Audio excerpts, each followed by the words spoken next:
जंगल रे माओवादी को गोली मार जीवन बंचाई पलाइबाकू चेष्टा कले मध्य लाभ हुईनी।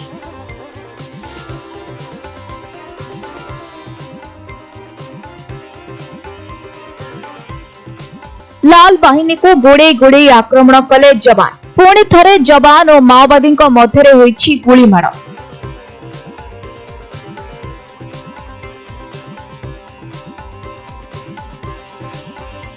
छत्तीसगढ़ बीजापुर एवं दंतेवाड़ा सीमारे माओवादी और सुरक्षाकर्मी मध्य गुली विनिमय होईछि। माओवादी माने बैठक करुथबा बेले जवान माने जंगल रे घेरी जाइतिले। आउ जवान को देखिबा मात्र के माओवादी गुलीमार करथिले। हेले जवान को पाखरे थिबा अत्याधुनिक अस्त्र रे से माने फिक्का पड़िथिले। जवान को पक्षरु अतर्कित गुलीमार हेबारु 5 जण हार्डकोर माओवादी निहत होइछन्ति। जवान को घन घन आक्रमण हेबारु अन्य माओवादी माने फेरार होई जाइछन्ति। गुली विनिमय पर सही अंचल रे कुंबिंग ऑपरेशन को जोरदार करा जायछि।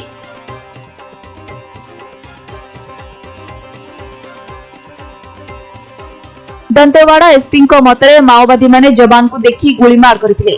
आउ जवान को पालटा आक्रमण रे से माने छत्रभंग देई पळाइथिले। जवान को एनकाउंटर रे 5 माओवादी निहत होइतिबा बेले एबे आहुरी सर्च ऑपरेशन चलिछि।